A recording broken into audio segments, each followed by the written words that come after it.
وسيد المرسلين سيدنا محمد وعلى آله وأصحابه أجمعين.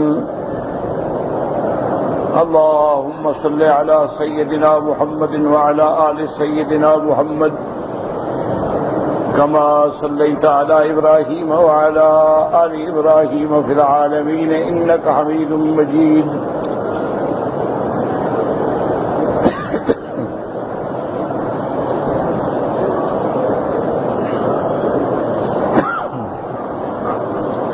أعوذ بالله من الشيطان الرجيم. بسم الله الرحمن الرحيم.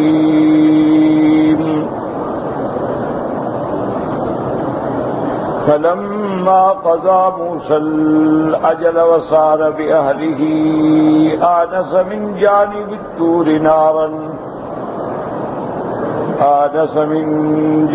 الطور نارا قال لأهلهم كثوا إني آنست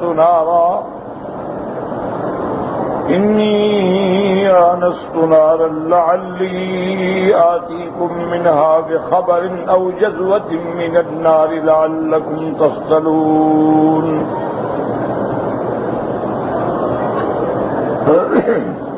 فلما أتاها نودي من شاطئ الوادي الأيمن في البقعة المباركة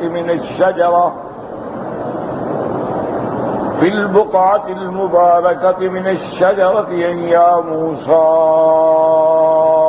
إني أنا الله رب العالمين.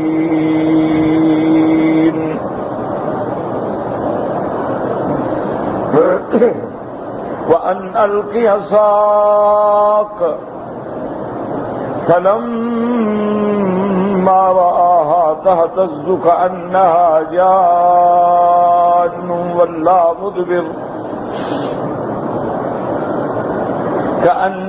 جان ولا مدبرا ولم يعقب. يا موسى أقبل ولا تخف إنك من الآمنين. اسلك يدك في جيبك تخرج بيضاء من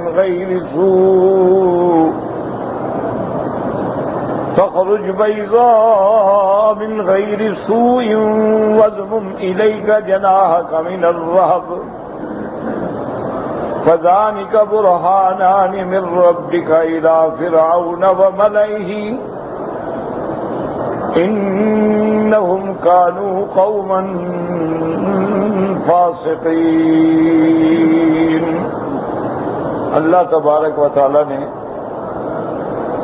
کلام مقدس کی ان آیات مبارکہ میں جو سورۃ القصص کی آیات ہیں سیدنا موسیٰ علیہ السلام کے قصہ مبارک ذکر فرمایا ہے. سورۃ طٰہٰ میں بھی اللہ نے ذکر فرمایا ہے. اسی طرح اور قرآن کے دیگر صورتوں میں بھی اللہ نے سیدنا موسیٰ علیہ السلام کے قصے کو ذکر فرمایا ہے. اب سیدنا موسیٰ علیہ السلام جب اپنے اہل کو لے کر چلے تو یہ بات جو ہے اللہ کے قرآن سے ثابت ہو گئی کہ اہل سے مراد سب سے پہلے بیوی ہوتی ہے. اسی طرح اہل بیت جو ہیں سب سے پہلے حضور کی بیویاں ہیں، ازواج مطہرات ہیں. اب اس کے بعد یعنی طبعاً یا مجازاً حضور صلی اللہ علیہ وسلم کی جو اولاد مبارک ہے یا آپ کی دعا اور چادر عبا کی وجہ سے حضرت علی ہے، بی بی فاطمہ ہیں، حضرت حسن حسین ہیں، وہ بھی اہل بیت ہیں.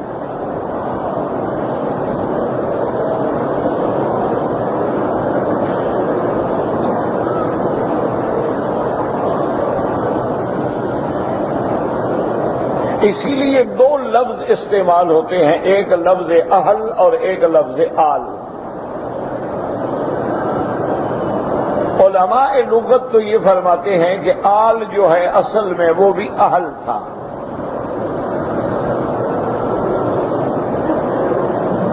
اور بعض علماء جو ہیں وہ فرق کرتے ہیں دونوں میں، وہ کہتے ہیں کہ لفظ آل جو ہے وہ ذرا زیادہ عام ہے۔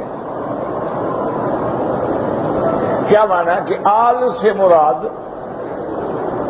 انسان کے قرابت، عشیرہ، قبیلہ، رشتہ دار، عزیز،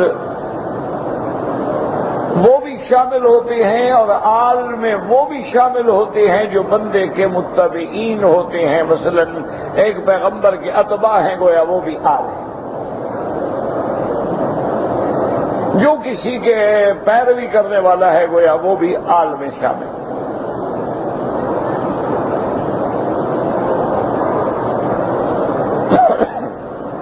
اور اسی طرح بعض روایات میں یہ بھی آتا ہے کہ ہر مومن پرہیزگار جو ہے وہ آل ہے، کیونکہ حضور پاک نے دعوت ایمان دی تو جس نے قبول کر لی، اللہ سے ڈر گیا، تقوی اختیار کیا، گویا وہ بھی آل ہے۔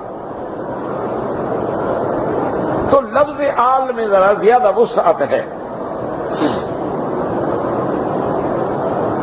اور اہل جو ہے وہ تو خاص ہے، یعنی سب سے پہلے بیوی کے لیے، ازواج کے لیے، اس کے بعد اولاد بھی طبعاً اس میں شامل ہے۔ اور یہ جو شیعہ حضرات کا ایک بہت بڑا زور ہوتا ہے اس بات کے اہل بیت مراد ہی صرف سیدنا علی، بی بی فاطمہ، حسن حسین ہیں، تو یہ بات غلط ہے۔ وہ اس کے علاوہ کسی کو اہل بیت نہیں مانتے، یعنی ان کے نزدیک اہل بیت کا لفظ جو ہے وہ گویا ازواج مطہرات کو شامل ہی نہیں ہے۔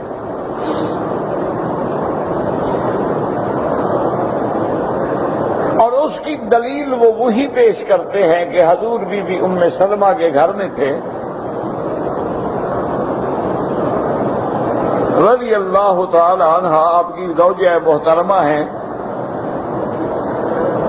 تو سیدہ فاطمہ الزہراء رضی اللہ تعالی عنہ ایک پتیلی میں حریرہ بنا کے حضور کی خدمت میں لے آئیں۔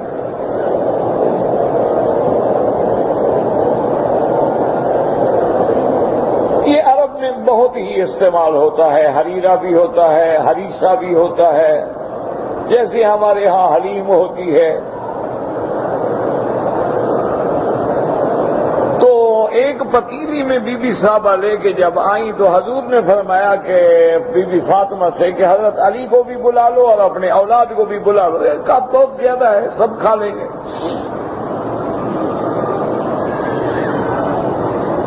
تو سیدہ فاطمہ الزہراء رضی اللہ تعالی عنہ نے حضرت علی کو بھی بلایا، حسن و حسین کو بھی بلایا،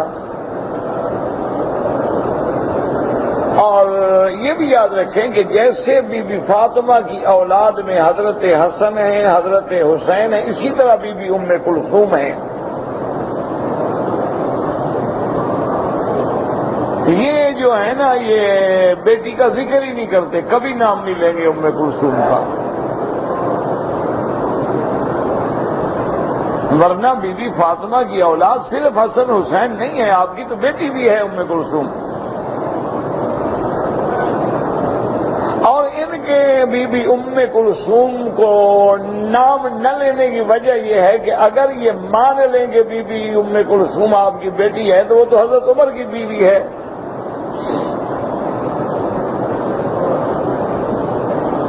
تو پھر حضرت علی کو، حضرت عمر کو حضرت علی کا داماد ماننا پڑتا ہے۔ اس لیے یہ پھر بڑے بہانے بناتے ہیں کہ پہلے تو مانتے ہی نہیں کہ ام کلثوم بیٹی ہے، پھر مانتے ہیں، پھر کہتے ہیں کہ ہاں اصل میں حضرت عمر کا دہشت اور رعب اتنا تھا کہ حضرت علی انکار نہ کر سکے۔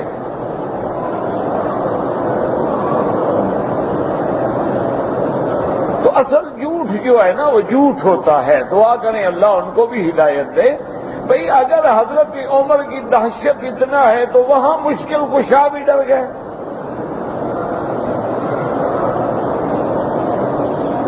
جو بندہ اپنی بیٹی کی مشکل کشائی نہ کر سکے وہ تمہارے لیے کیسے مشکل کشا ہے پھر؟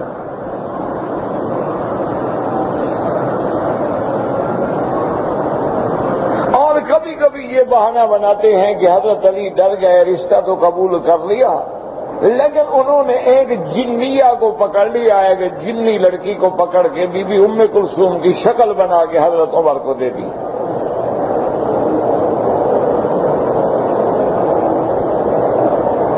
جھوٹ آخر جھوٹ ہوتا ہے. بھائی حضرت عمر کو جو جنیہ دے دی نہ تو حضرت عمر کو پتہ چلا کہ یہ جنیہ ہے یا انسیہ ہے,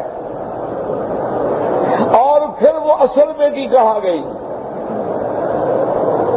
ان کو تو جنیہ دے دی نا, لیکن ام کلثوم کہاں ہے پھر؟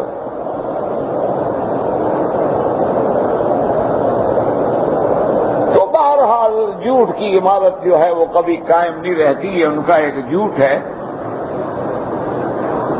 اور اس پر انہوں نے بڑے بڑے وظیفے بھی لکھے ہوئے ہیں کہ جس بندے کو بخار نہ اترتا ہو تو یہ وظیفہ پڑھے لی, خمسۃ اتقی بہا حر الوبا الحاتمہ المصطفیٰ والمرتضی ابناہما والفاطمہ. یہ ان کے بڑے وظیفے بھی ہیں, ناد علی بھی ہے, پتہ نہیں کیا کیا ہے. بہرحال اللہ ہدایت دے.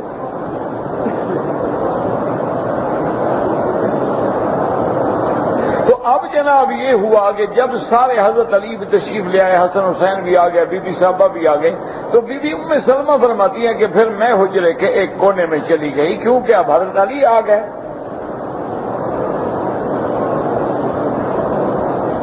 اور اللہ نے قرآن میں یہ آیت اتاری, انما یرید اللہ لیذہب عنکم الرجس اہل البیت ویطہرکم تطہیرا.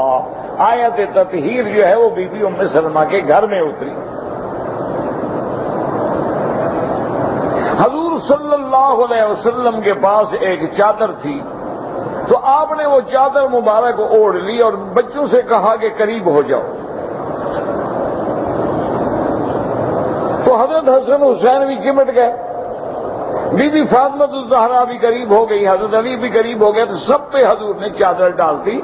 اور اس کے بعد فرمایا کہ اللہم ہؤلاء اہل بیتی, یا اللہ یہ بھی تو میرے اہل بیت ہیں.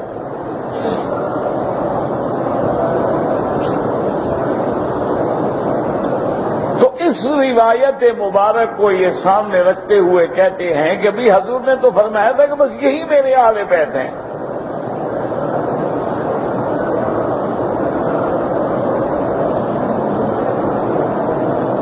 لیکن ٹھنڈے دل سے غور کریں کہ اگر قرآن ان کے اہل بیت کا فیصلہ کر چکا ہے تو پھر ان پہ چادر ڈالنے کی ضرورت ہی کیا ہے؟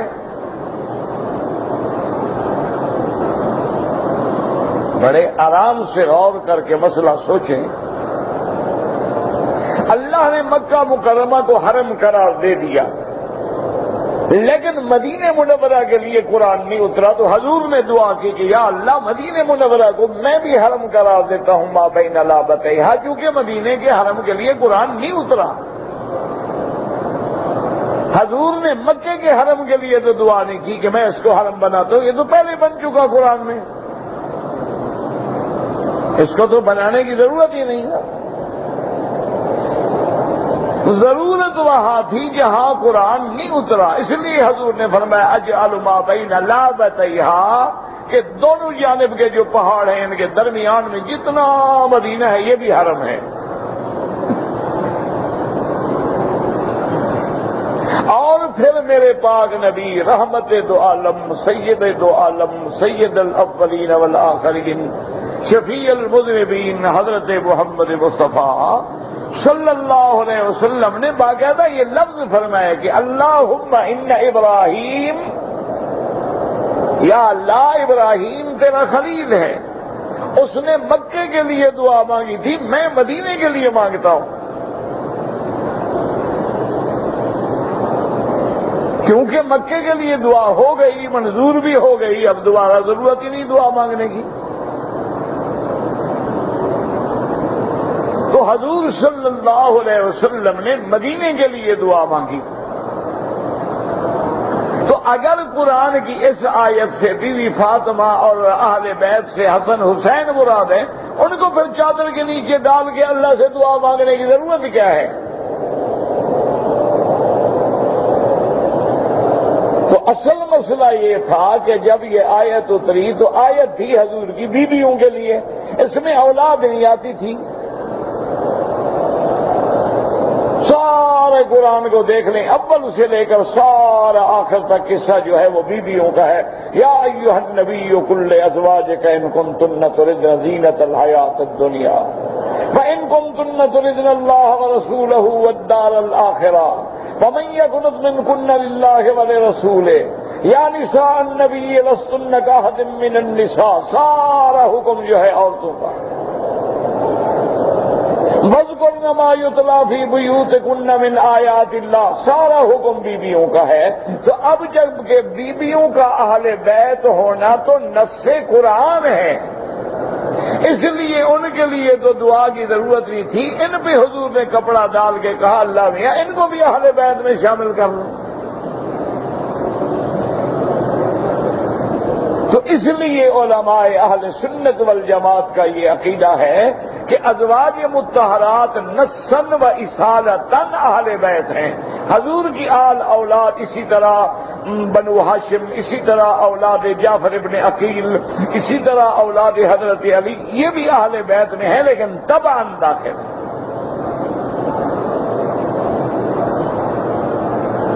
اب اللہ کے قرآن آپ کے سامنے ہے، آپ دیکھ لیں کہ حضرت موسیٰ علیہ السلام کے زمانے میں تو حضرت حسین، حضرت علی، یا اس دور میں تو کوئی شیعہ پیدا ہی نہیں ہوئے تھے نا.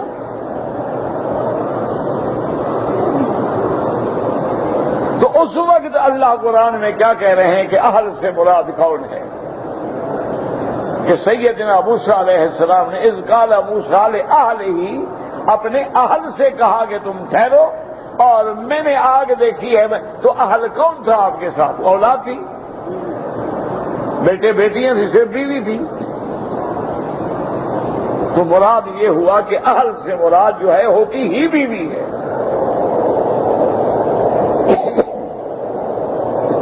اسی طرح صحیح احادیث میں آتا ہے کہ حضور صلی اللہ علیہ وسلم جب اپنی بیویوں کے گھر میں تشریف لے جاتے تھے تو فرماتے السلام علیکم اہل البیت. تو اہل بیت سے مراد حضور کی بیویاں. اسی طرح لفظ آل جو ہے وہ بیویوں کو بھی شامل ہے، اولاد کو بھی شامل ہے. اس لیے بی بی عائشہ فرماتی ہے ما شبع آل محمد، بی بی فرماتی ہے حضور کی آل نے تو کبھی جو کی روٹی سے بھی پیٹ نہیں بھرا. اسی طرح بی بی صاحبہ فرماتی ہیں کہ انا آل محمد ما نستيقظ فی بیوتنا نارا، کہ ہم آل رسول جو ہیں ہمارے گھروں میں تو آگ ہی نہیں جلتی تھی. کیا آگ جلے، کیا پکائیں؟ کچھ ہے تو پکائیں نا، کوئی چیز ہے ہی نہیں گھر میں، صرف پانی اور کھجور. تو اس لیے ہمیشہ یاد رکھیں کہ اہل سے مراد حضور کی سب سے پہلے بیویاں ہیں، پھر اولاد بھی داخل ہیں. اسی طرح قرآن پاک نے فرمایا قصہ سیدنا ابراہیم الخلیل میں کہ جب حضرت ابراہیم علیہ السلام کو آ کر فرشتوں نے بشارت دی کہ اللہ آپ کو بیٹا دیں گے تو آپ کی بیوی بھی ساتھ کھڑی تھی.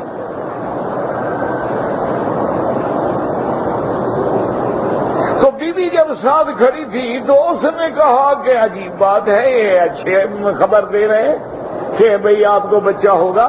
علی تو انا عجوز وہذا بالی شیخہ، میں بوڑھی ہو گئی ہے، میرا خاوند بھی بوڑھا ہو گیا، ہماری تو عمر گزر گئی، اب ہم کوئی اولاد کے قابل ہیں کہ اولاد ہوگی.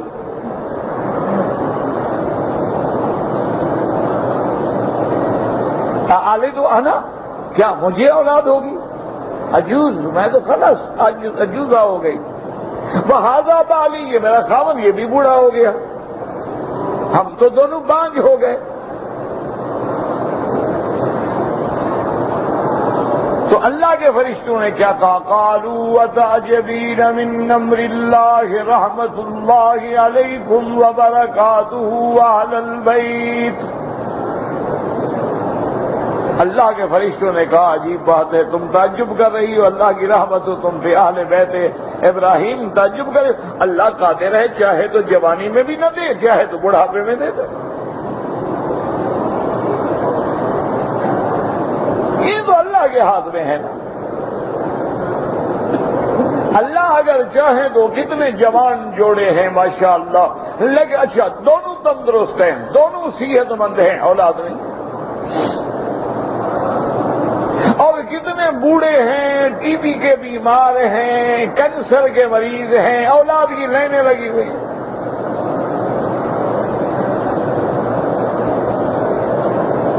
کتنے ایسے لوگ ہیں ماشاءاللہ اتنی اولاد ہیں ان کو نام یاد نہیں رہتے.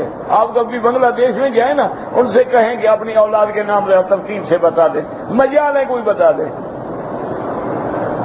اس کو کہو نا بھی تمہارے جتنے بچے ہیں نمبر وار نام بتاؤ جلدی، پہلا کون ہے دوسرا کون ہے، وہ نہیں بچی دعا کرو بس سب ہمارا بچہ ہے. کوئی نام تو بتاؤ، نام نہیں بتا سکتے. ایک آدمی کے 21 بچے ہیں، 20 بچے ہیں، 30 بچے ہیں، 40 بچے ہیں، 41 بچے ہیں.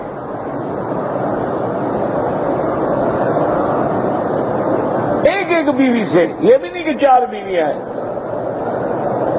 مقصد ہے کہ 40 سال شادی کو ہوئے تو 40 بچے پیدا ہوئے ماشاءاللہ. کیونکہ مچھلی اور چاول کھاتے ہیں تو بچے پیدا نہیں کریں گے اور کیا پیدا کریں گے؟ وٹامن ای جو ہے تو آخر کیا کریں گے وہ؟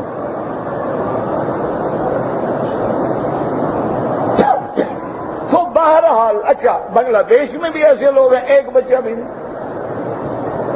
جوان ہیں بیچارے، دعا کرو یہ اولاد نہیں.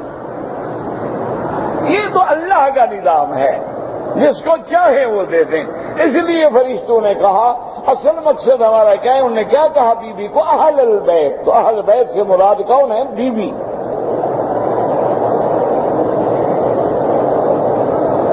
اسی طریقے سے اللہ نے حکم دیا تھا لوط علیہ السلام کو وَاسْرِ بِأَهْلِكَ بِقِطْعٍ مِّنَ اللَّيْلِ.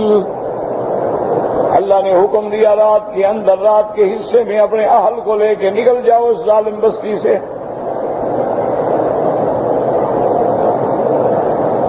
تو اس لیے ہمیشہ یاد رکھیں کہ اہل سے مراد بیوی ہے، جیسے کہ یہاں ہے اِذْ قَالَ لِأَهْلِهِمْ كُثُوا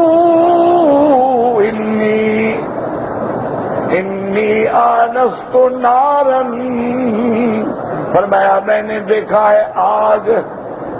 اچھا پہلے عرب میں یہ رواج ہوتا تھا کہ بڑے بڑے سردار سخی لوگ جو تھے وہ رات کو جنگلوں میں آگ جلاتے تھے کہ بھٹکا بھولا مسافر آ جائے.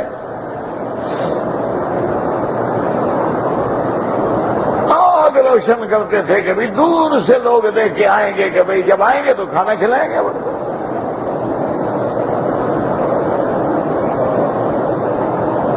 جیسے بخیل آدمی جو ہے وہ جلدی سے اپنے گھر کی بجلیاں بجھا دیتی ہیں تاکہ کوئی یہی نہ سمجھے یہاں رہتا ہے، کوئی مہمان نہ گلے پڑ جائے.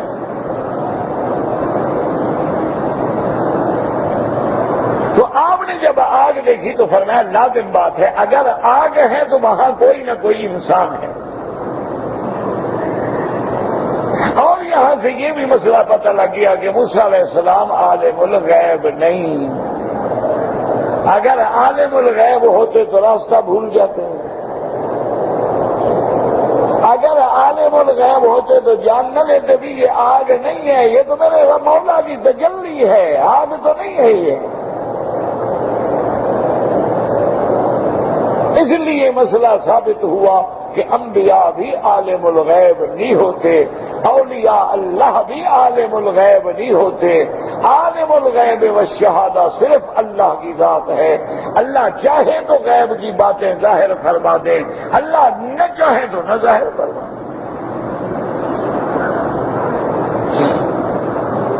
اس لیے اب حضرت موسیٰ علیہ السلام تو آگ سمجھ رہے ہیں. انی آنست نارا لعلی آتیکم منہا بخبر او جذوۃ من النار لعلکم تصطلون. یا تو میں وہاں سے کوئی خبر لاؤں گا کہ ہم کس راستے پہ جائیں، کون سا راستہ اختیار کریں، اور ہم کیسے اب پہنچیں گے مصر کی طرف، اور یا اوجد لکم من النار، یا میں کو تھوڑی سی آگ کا کوئی شعلہ بھی لے آؤں گا تاکہ ہم آگ جلا کے ہم گرمی حاصل کر سکیں اور سردی کی رکاوٹ کر سکیں۔ فلما أتاها نودي من شاطئ الوادي الأيمن، اب جب موسیٰ علیہ السلام آئے تو وادی ایمن کی جانب سے اس بقعہ مبارکہ میں درخت ہے، اور درخت کے اندر سے آواز آئی کہ موسیٰ میں تیرا رب ہوں۔ اس لیے علماء فرماتے ہیں کہ یہ بھی تجلی جو ہے، یہ بھی تجلی ذاتی نہیں تھی بلکہ مثالی تجلی تھی۔ اگر تجلی ذاتی ہوتی تو سب کچھ ختم ہو جاتا، کیونکہ اللہ کا دیدار تو کسی کو ہو ہی نہیں سکتا دنیا میں۔ اسی لیے تو موسیٰ علیہ السلام کی یہ دعا منظور نہیں ہوئی۔ یہ تجلی علماء نے فرمایا، لیکن وہ بھی تو تجلی ہے نا کہ رب ارنی انظر الیک۔ موسیٰ علیہ السلام نے کہا مولا کریم جیسے آپ نے مجھے کلام کا شرف بخشا ہے، میں چاہتا ہوں میں دیدار بھی کروں۔ قال لن ترانی ولكن انظر الى الجبل فإن استقر مكانه فسوف تراني فلما تجلى ربه للجبل جعله دكا فخر موسى صعقا۔ اللہ نے فرمایا موسیٰ علیہ السلام آپ نہیں دیکھ سکتے،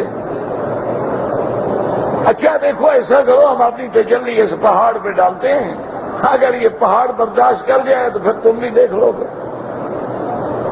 اب اللہ نے جب اپنی تجلی ذاتی ڈالی تو پتھر پہاڑ ریزہ ریزہ ہو گئے۔ موسیٰ علیہ السلام بے ہوش ہو کے گر گئے۔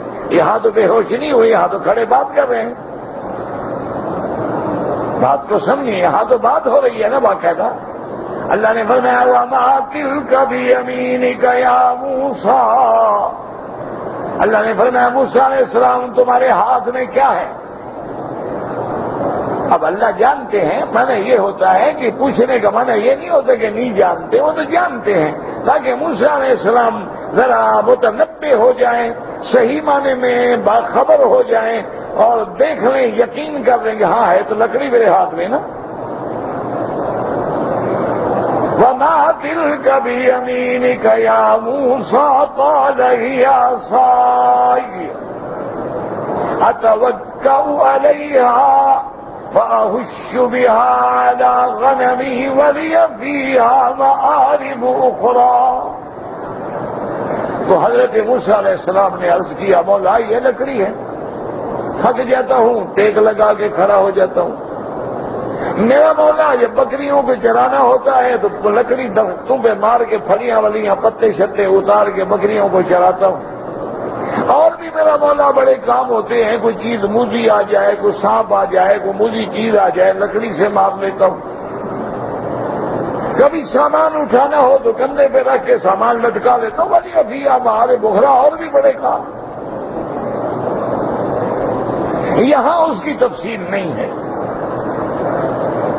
یہاں بس اتنا ہے کہ اللہ پاک نے اعلان فرما دیا کہ میں آپ کا رب ہوں، رب العالمین ہوں، اور آپ سے ہم کلام ہوں، اور ساتھ حکم دے دیا وَأَنْ أَلْقِ عَصَاكَ، موسیٰ علیہ السلام یہ جو آپ کے ہاتھ میں لکڑی ہے نا اس کو ڈالو زمین پہ۔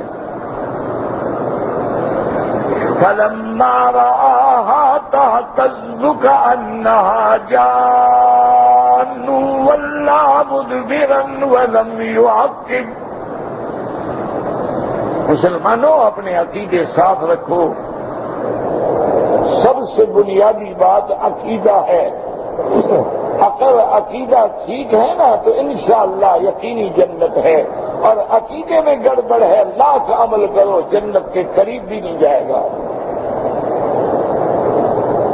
اصل عقیدہ. اعمال کی غلطیاں قابل معافی ہیں لیکن عقیدے کی غلطی قابل معافی ہی نہیں ہے. اب دیکھیں گے لکڑی کا سام بن جانا حضرت موسیٰ علیہ السلام کا معجزہ ہے کہ نہیں؟ یہ تو سب سے بڑا معجزہ ہے نا. لیکن معجزہ اللہ کے ہاتھ میں ہوتا ہے. اللہ چاہے تو نبی کے ہاتھ میں ظاہر کرے, نہ چاہے تو نہ کرے. اب دیکھیں موسیٰ علیہ السلام کے اپنے ہاتھ میں ہو اور موسیٰ علیہ السلام جانتے ہوں کہ یہ میرا معجزہ ہے تو بھاگنے کی کیا ضرورت ہے؟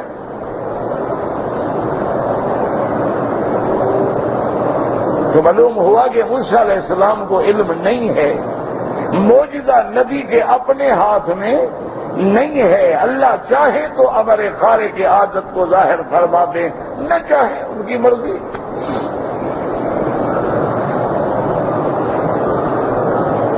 اسی طرح کرامات ہوتی ہیں. اللہ چاہے تو اولیاء کے ہاتھ میں کرامت ظاہر کر دے اور اگر اللہ چاہے تو نہ کرے. دیکھا نہیں ہے کئی اولیاء اللہ ہیں, لوگ آتے ہیں دعائیں کراتے ہیں, بیمار ہوتے ہیں, شفا یاب ہو جاتے ہیں, خود ساری زندگی بیمار رہتے ہیں.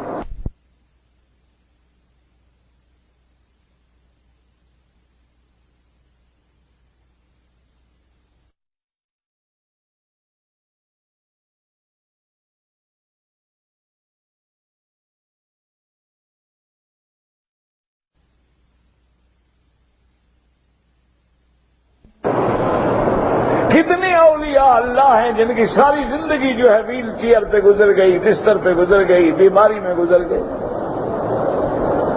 اور لاکھوں لوگ ان کی دعاؤں سے فیض یاب ہو گئے. یہ اللہ کا نظام ہے, کسی کے ہاتھ میں نہیں ہے.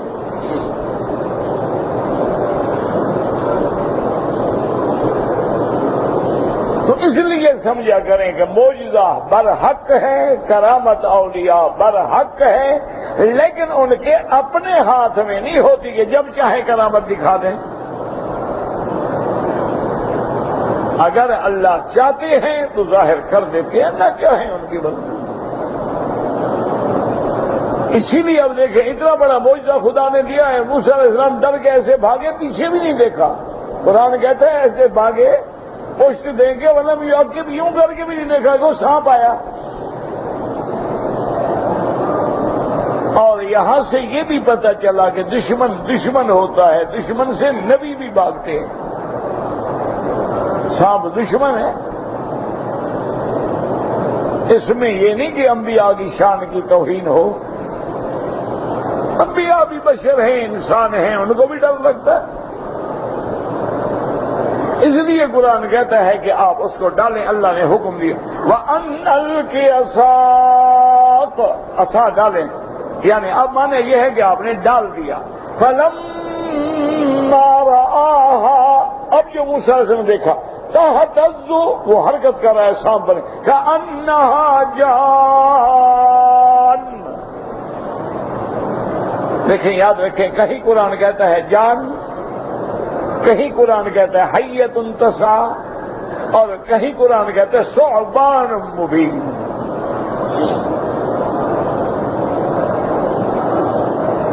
جب فرعون کی دربار میں موسیٰ علیہ السلام نے ڈالا نا, او ثعبان, اژدہا بن گیا.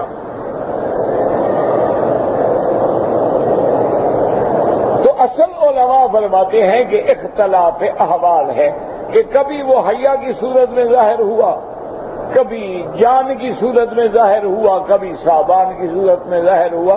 وقت بھی الگ تھا, حالات بھی الگ. اور بعض علماء کہتے ہیں کہ نہیں, مثلاً تھا تو ثعبان, لیکن حرکت اور خفت میں ایسے تھا کہ جیسے حیا ہو, جیسے وہ جلدی دوڑتا ہے, ایسے دوڑنے میں بڑا تیز تھا, حالانکہ ویسے بڑا بھاری تھا. حالانکہ بھاری اژدہا جو ہوتا ہے وہ زیادہ نہیں تیز دوڑ سکتا. جیسے بھاری بندہ جو ہے, موٹا آدمی کیسے دوڑے, یہ موٹاپا جو ہے نا یہ سانپ کو بھی لے ڈوبتا ہے. یہ ایسی بڑی بلا ہے, بندہ موٹا ہو وہ بھی کیا, سانپ موٹا ہو وہ بھی نہیں ہل سکتا, بڑا ہوتا ہے وزن, ویسے اس کی دہشت ہوتی ہے. تو اس لیے اب جناب موسیٰ علیہ السلام نے دیکھا, واللہ مدبرن, پیچھے دیکھے دوڑے, ولم یعقب ولم یلتفت, ادھر دیکھا ہی نہیں پیچھے کے کیا ہے, وہ دوڑ گئے. اللہ نے فرمایا موسیٰ ٹھہرو، اقبل، آ جاؤ آ جاؤ آ جاؤ، ٹھہر جاؤ، اقبل ولا تخف۔ اللہ نے فرمایا موسیٰ علیہ السلام واپس آئیں، نہ ڈریں، انک من الآمنین، آپ بالکل نہ ڈریں، آپ امن میں ہیں، امان میں ہیں، آپ کے ہم محافظ ہیں۔ یہ تو سانپ ہے، ہم نے تو فرعون سے بھی آپ کی حفاظت کی ہے نا، آپ نہ ڈریں، آپ میرے نبی ہیں، اور میں پیغمبر کا مقام یہ نہیں کہ وہ ڈرے، اللہ کی حفاظت میں ہے۔ تو اب جناب موسیٰ علیہ السلام ٹھہر گئے۔ اچھا، دوبارہ اللہ نے حکم دیا، یہاں اس کی تفصیل نہیں ہے، دوسری جگہ اس کا ذکر ہے۔ اللہ نے فرمایا خذھا ولا تخف، اللہ نے فرمایا موسیٰ علیہ السلام اٹھاؤ، اس کو پکڑو۔ اللہ میاں سانپ ہے، اللہ نے فرمایا اٹھاؤ اٹھاؤ، ڈرو نہیں۔ اب سانپ کو پکڑنا آسان کام تو ہوتا نہیں نا۔ موسیٰ علیہ السلام اللہ کا حکم ہے، انکار بھی نہیں کر سکتے، آرام سے پکڑا، او دیکھا تو لکڑی بن گئی، حیران ہو گئے، یہ تو جیسے پہلے عصا تھا وہی عصا ہو گیا۔ اللہ نے فرمایا اچھا یہ تو معجزہ ہے خارجی، اب ایک معجزہ ہم آپ کو داخلی بھی دیتے ہیں۔ یہ معجزہ ہے، اس کا تعلق تو لکڑی سے ہے نا، لکڑی پھینکی سانپ بن گیا۔ اور ایک معجزہ ہم آپ کو داخلی دیتے ہیں، اسلک یدک فی جیبک تخرج بیضاء من غیر سوء، اللہ نے فرمایا اپنے ہاتھ کو جیب میں ڈالو، اب نکالو، وہ تو ایسے روشن ہو گیا، سبحان اللہ، جیسے سورج روشن ہوتا ہے۔ اللہ نے فرمایا یہ بیماری نہیں، یہ بھی معجزہ ہے کہ تیرے ہاتھ کو ہم نے کیسے منور کر دیا۔ اچھا پھر ملاؤ، پھر ٹھیک ہو۔ اللہ نے فرمایا اب یہ دو معجزے ہم نے دیے ہیں، آپ فذالک برہانان، اب یہ دو معجزے، دو دلیلیں آپ کے پاس ہیں، ایک لکڑی ہے، ایک ہاتھ ہے۔ اچھا خدا کی شان دیکھیں، اللہ کے ہر حکم میں حکمتیں ہیں۔ اللہ کے قرآن میں غور کریں، تدبر کریں، اللہ ہمیں آپ کو سب کو قرآن کے پڑھنے کی، سمجھنے کی، اس پہ عمل کرنے کی توفیق دے۔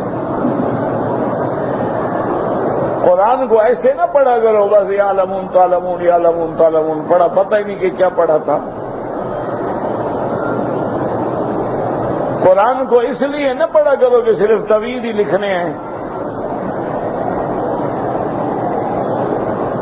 یا قرآن کھول کے لوگوں کو بتلانا ہے جی فال نامہ ہے، جی فال نامہ۔ اللہ کے نبی نے تو کبھی فال نہیں نکالی، ابو بکر، عمر، عثمان نے بھی کبھی فال نہیں نکالی۔ تمہارے 14ویں صدی کے پیر تو اب ایسے قابل ہو گئے ہیں کہ 2 سیکنڈ میں استخارہ ہو جاتا ہے۔ یہ نسل بھی دیکھنی تھی قیامت سے پہلے۔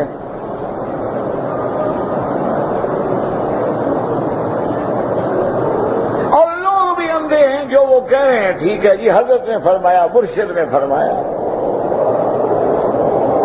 مرشد کی داڑھی نہیں ہے، مرشد سنت کے مخالف ہے، مرشد ہے۔ مرشد داڑھی کٹواتا ہے، ایک مرشد داڑھی مڈواتا ہے، اور دونوں مرشد ماشاءاللہ جھوٹ کے امام ہیں۔ اللہ کے نبی فرماتے ہیں ایک رات استخارہ کرو، 2 3 4 5 6 7 راتوں تک استخارہ کرو۔ اللہ کے نبی فرماتے ہیں 2 رکعت پڑھ کے یہ دعا استخارہ ہے، اس دعا کو پڑھنے میں بھی کم از کم 5 منٹ لگ جاتے ہیں۔ یہ تو نرالا استخارہ، یوں کیا اور بتا دیا کام ہو گیا، دیکھ لیا۔ جاہل ہے ماشاءاللہ، چشم عالم کو کور رہنے دے اور میری پیری میں زور رہنے دے۔ وہ بھی سبحان اللہ بیٹھے ہیں، پوچھ رہے ہیں، ٹیلی فون کر رہے ہیں، عقیدت مند ہیں، خط لکھ رہے ہیں، انا للہ و انا الیہ راجعون۔ جب اذا کان الامام غراب قوم، جب قوم کے امام کبے بن جائیں گے تو پہلے ایسے ہی راستے بتائیں گے۔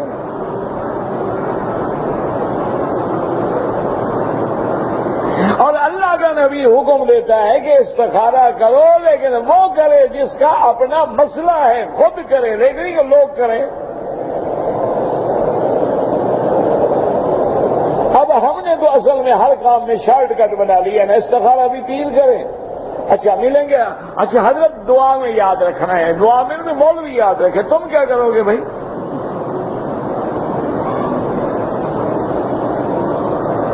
یعنی یہ حکم بھی ہمیں دیں گے کہ حضرت دعاؤں میں یاد رکھنا ہے۔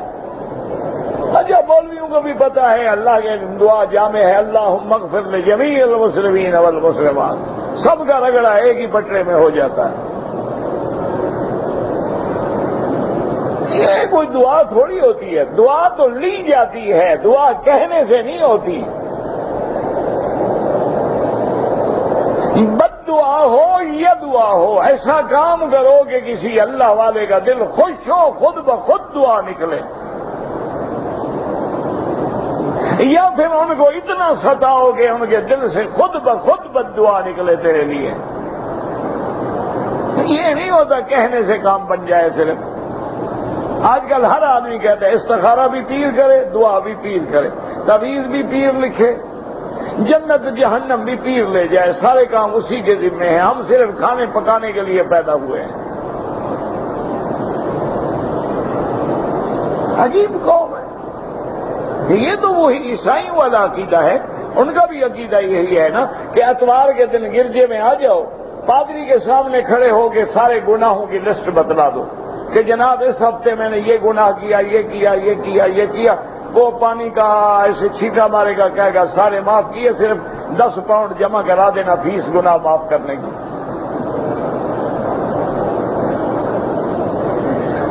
یہ بھی وہی حال ہے، جاتے ہیں نظرانیات لے جاتے ہیں حضرت کی خدمت میں، اور اس کے بعد سارے گناہ معاف ہو گئے۔ قیامت میں ہمارا پیر بڑا مضبوط ہے جی، تکڑا ہے، گردن شردن موٹی ہے، اچھی مار کھائے گا۔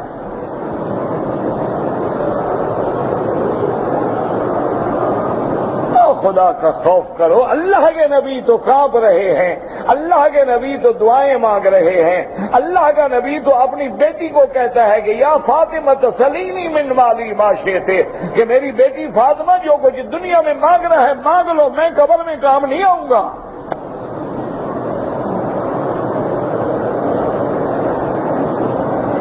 قبر میں تیرے عمل تیرے ساتھ جائیں گے۔ اور ہم کہیں جی مرشد بڑا مضبوط ہے، انا للہ و انا الیہ راجعون۔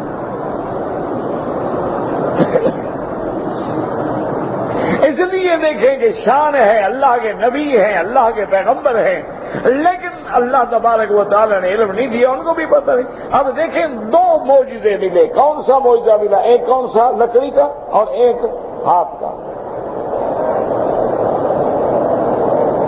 اب غور کریں نا کہ اللہ نے فرمایا موسیٰ علیہ السلام یہ ہاتھ جو ہے نا، پہلے بھی تم نے یہی ہاتھ استعمال کیا تھا نا، فَوَقَذَهُ مُوسَىٰ فَقَضَىٰ عَلَيْهِ، فرعون کو مار دیا، اب بھی ہم اسی ہاتھ سے تیرے دشمنوں کو بروائیں گے۔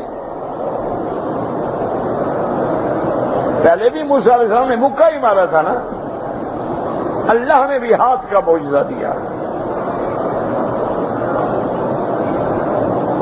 اور حضرت موسیٰ علیہ السلام کو حضرت شعیب سے جب عصا تحفے میں ملا ہے، ہدیے میں ملا ہے، تو اللہ نے اس کو بھی معجزہ بنا دیا۔ اور سارے قرآن میں موسیٰ علیہ السلام کے قصے میں دیکھیں نا تو ہر جگہ اس عصا کا ذکر آئے گا، لکڑی کا ذکر آئے گا، یعنی یہاں جب نبوت ملی ہے لکڑی کا قصہ موجود ہے، فرعون کے سامنے گئے لکڑی کا قصہ موجود ہے، جب آپ وہاں سے نکلے آگے دریا ہے، دریا میں لکڑی کے ساتھ مارا ہے، آپ جنگل تیہ میں آئے ہیں، پانی نہیں ہے، پتھر پہ لکڑی، ہر جگہ عصا ہے۔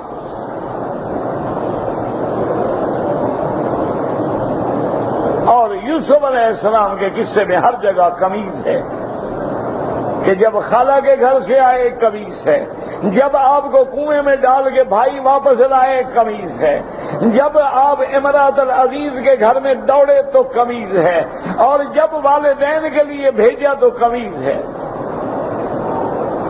کہ اذهبوا بقمیصی ھذا فالقوه علی وجه ابی یأت بصیرا، تو اللہ کے قرآن میں تدبر کیا کریں، تفکر کیا کریں کہ میرے مولا کی حکمتیں دیکھیں، شان دیکھیں، عظمتیں دیکھیں کہ آخر اللہ نے اور بھی معجزے دیے ہیں، لیکن یہ دو معجزے ایسے ہیں کہ جن کو قرآن خود کہتا ہے وذالک برہانان، یہ سب سے بڑی دلیل۔ لیکن اتنی بڑی دلیلوں کے بعد بھی یاد رکھو ہدایت دینا اللہ کا کام ہے، وہ چاہے تو ہدایت دے دے، وہ چاہے تو نہ دے۔ کتنے لوگ ہیں جو اتنے معجزے کو دیکھنے کے بعد بھی نہیں مانے؟ اس لیے اصل ہدایت اللہ کے ہاتھ میں ہے۔ دعا کیا کریں کہ اللہ ہم سب کو ہدایت دے، ہدایت پہ رکھے اور ہدایت پہ موت دے۔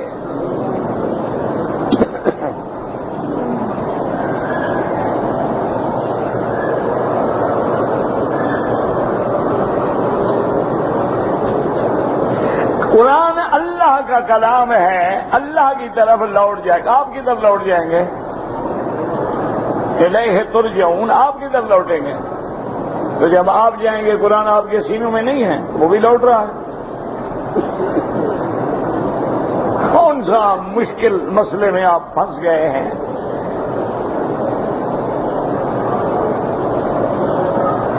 ساری مخلوق کدھر لوٹے گی؟ اللہ کے نبی کدھر کہاں جائیں گے؟ اور اللہ تبارک و تعالی علم اٹھا لیں گے، علم اٹھ جائے گا، عالم ختم ہو جائیں گے، تو کون اٹھانے والا؟ اللہ اٹھانے والا، بکما علی کو بشانی۔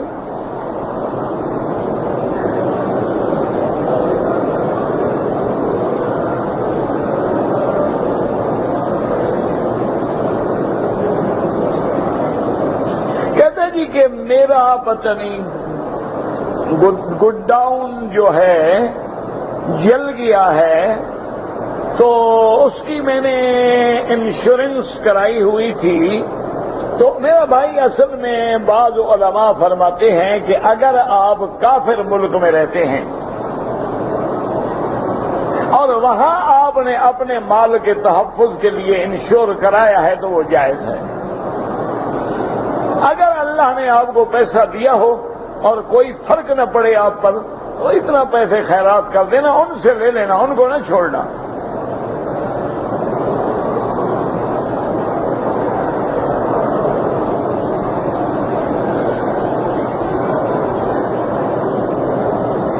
کہتے جی کہ جب ہم نماز پڑھیں تو ہماری نظر جو ہے وہ کعبۃ اللہ پہ ہو یا سجدے کی جگہ، سجدے کی جگہ، کیونکہ نماز جو ہے بندگی ہے، عاجزی ہے، تذلل ہے۔ بندہ بادشاہ کے سامنے کھڑا ہے تو نظریں جھکا کے کھڑا ہے، نہ کہ آنکھوں میں آنکھیں ملا کے کھڑا ہو۔ آگے پیچھے کعبہ شریف دیکھیں،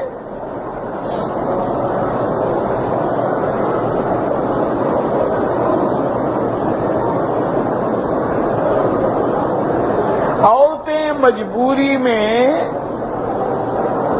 بیٹھ کر نماز پڑھیں، کوئی مجبوری ہے تو بیٹھ کے نماز پڑھنا جائز ہے، ورنہ بیٹھ کے نماز پڑھنے میں آدھا ثواب ملتا ہے۔ اجر القائد نصف اجر القائم، حدیث مبارک ہے کہ جو بندہ بیٹھ کے نماز پڑھے اس کو آدھا ثواب ملے گا۔ اور ہمارے علاقے میں لوگوں نے رواج بنا رکھا ہے کہ عشاء کے فرض بھی کھڑے ہو کے پڑھیں گے، سنتیں واجب، لیکن 2 نفل بیٹھ کے پڑھیں گے۔ ایک رواج ہے، بن گیا ہے بس، ورنہ آدھا ثواب اپنا ختم۔ وہ تو حدیث مبارک میں ہے کہ حضور تہجد پڑھتے تھے تو کبھی بیٹھ جاتے، کیونکہ آپ کا بدن مبارک بھاری ہو گیا تھا تو آپ کو کھڑے ہونے میں تکلیف ہوتی تھی۔ اور پھر حضور کی تہجد مبارک پتہ ہے کیسے ہوتی تھی؟ یعنی تہجد جو پڑھتے حضور تو سورت بقرہ، سورت آل عمران، سورت نساء، سورت انعام، یہ سارے 8 پارے جو ہیں تہجد میں پڑھتے تھے۔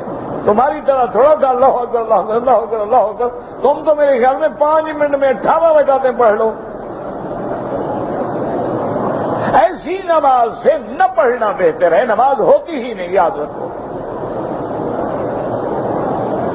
تو اب جس نے 8 پارے نماز پڑھنی ہو تو کھڑا ہونا تو مشکل ہو جاتا ہے، پھر حضور بیٹھ جاتے ہیں، لیکن جوانی میں حضور نے کبھی نہیں بیٹھے، بڑھاپے میں لمبا اسن رسول اللہ، حدیث میں آتا ہے جب حضور کی عمر مبارک بھی زیادہ ہو گئی، اور ایک روایت ہے بدن رسول اللہ، جب آپ کا بدن مبارک بھی بھاری ہو گیا۔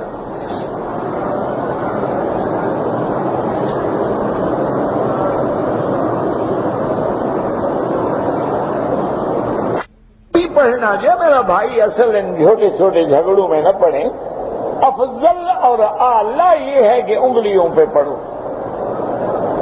اس میں کوئی جھگڑا نہیں۔ باقی تسبیح ایسے ہے، اس کو کہتے ہیں آلت الذکر، جیسے گھڑی آلت الوقت ہے کہ ہم نے وقت دیکھ لیا، جیسے آج کل مائکروفون جو ہے وہ آلت الصوت ہے کہ آواز بلند ہو گئی، لوگوں کی نماز درست ہو گئی، ورنہ اب حضور کے زمانے میں مائکروفون تھوڑے تھے۔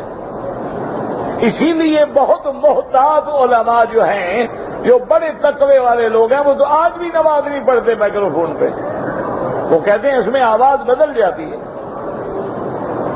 ہم نے امام کی اتباع کرنی ہے نا کہ مائکروفون کی آواز کی اتباع کرنی ہے، لیکن جائز ہے۔ اسی لیے اگر کوئی آدمی تسبیح کو بطور آلت الذکر سمجھے کہ بھئی ایک آلہ ہے، مجھے ذکر کرنے میں آسانی ہوگی، مجھے ہاتھ میں ہو تو یاد آئے گا، فاضل میں فارغ نہیں رہوں گا، کچھ پڑھتا رہوں گا، نہ ہو تو آدمی بیٹھ جاتا ہے، بھول جاتا ہے، ورنہ افضل یہی ہے کہ انگلیوں پہ پڑھا جائے، ہاتھ پہ پڑھا جائے۔ لیکن اگر کوئی اس کو اس طرح سمجھ کے پڑھے تو انشاءاللہ کوئی حرج نہیں ہوگا۔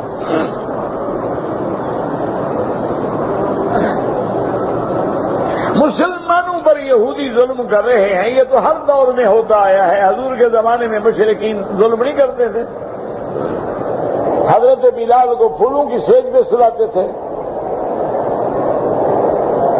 جنگ احد میں کیا ہوا؟ حضور کے اپنے دندان مبارک شہید ہو گئے،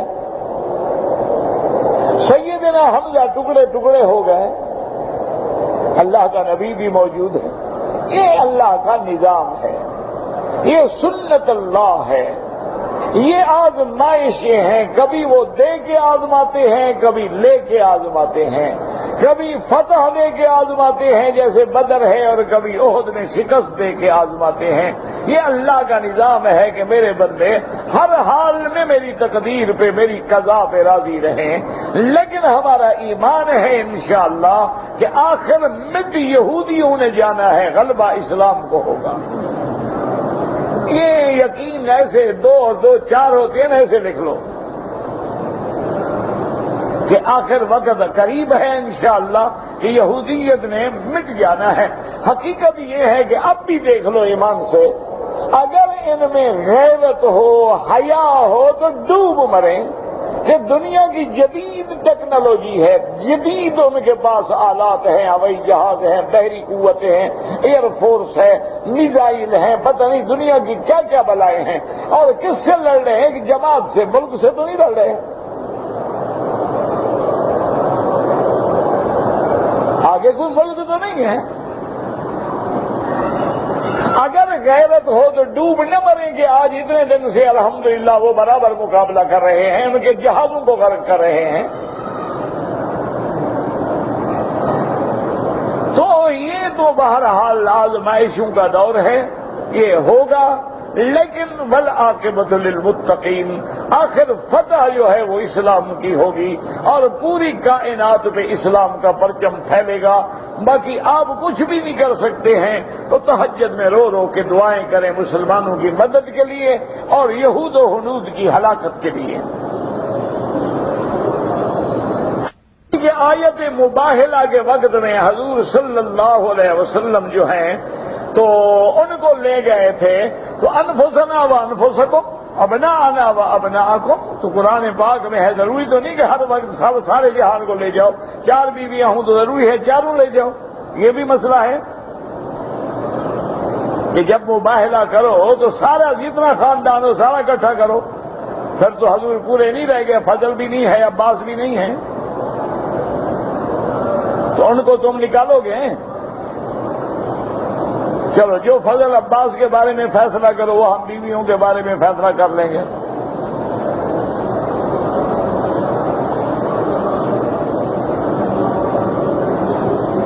کہتے جی کہ میرا دوست جو ہے وہ ٹیلی فون ڈپارٹمنٹ میں کسی لائن پہ لگا ہوا ہے، وہ مجھے مفت کال کروا دیتا ہے، بالکل چوری ہے،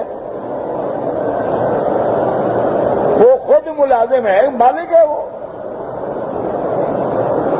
بالکل چوری ہے، وہ بھی چوری کر رہا ہے، تم بھی چوری کر رہے ہو۔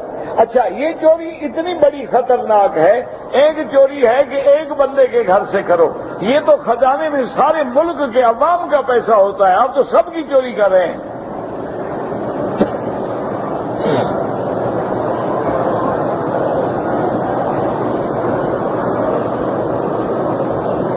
بعض چیزیں لے آتے ہیں، کسٹم نہیں دیتے ہیں۔ بہرحال گزارش یہ ہے کہ اگر مسلمان ملک کو نقصان ہو تو نہ کیا کریں، ورنہ بعض علماء کہتے ہیں کہ یہ ظالمانہ ٹیکس ہیں، اگر نہیں دیے تو کوئی حرج نہیں۔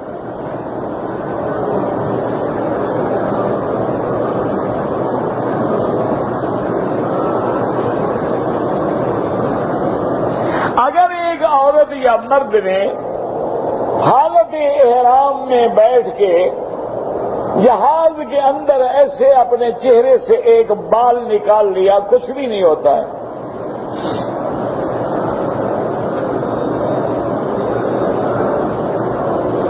غلاف کعبہ جو ہے حضور پاک صلی اللہ علیہ وسلم کے زمانے میں بھی کعبے پہ چڑھایا جاتا تھا، حضور سے پہلے چڑھایا جاتا تھا۔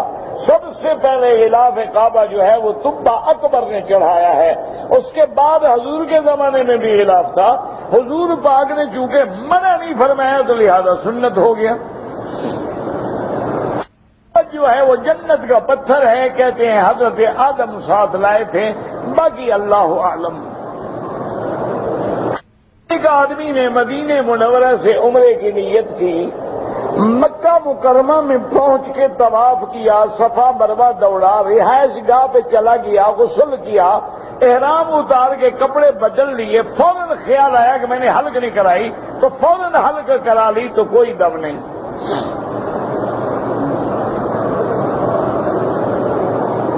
ہم عمرہ کریں تو بی بی عائشہ کی مسجد سے کر سکتے ہیں، جیرانہ سے بھی کر سکتے ہیں اور عرفات سے بھی، لیکن مکے میں رہتے ہوئے افضل یہ ہے کہ طواف زیادہ کریں، جتنی دیر عمرے میں لگائیں اتنی دیر طواف میں لگائیں۔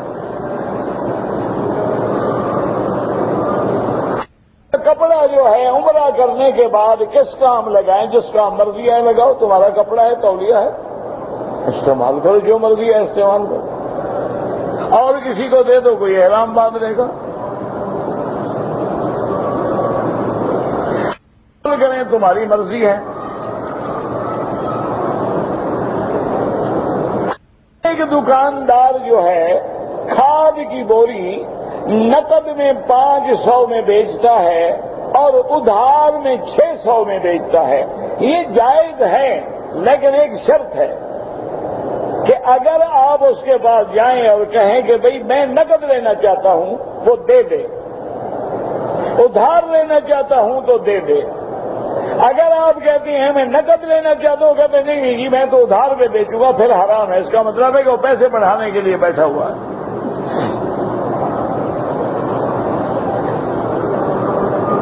طواف الوداع کا صحیح طریقہ کیا ہے؟ تیرا بھائی طواف سارے طواف ہوتے ہیں، طواف الوداع بھی اسی طرح طواف ہے جیسے تم عمرے کا طواف کرتے ہو، نفل طواف کرتے ہو، صرف نیت یہ ہوتی ہے کہ ہمارا آخری طواف ہے، اور اللہ سے آدمی دعا کرتا ہے کہ یا اللہ ہمیں پھر آنا نصیب ہو جائے اور طواف کریں۔ اور سنت یہ ہے کہ ان یکون آخر العہد بالبیت الطواف، سارے کام ختم کر کے آخر میں آگے طواف کریں اور پھر چلے جائیں۔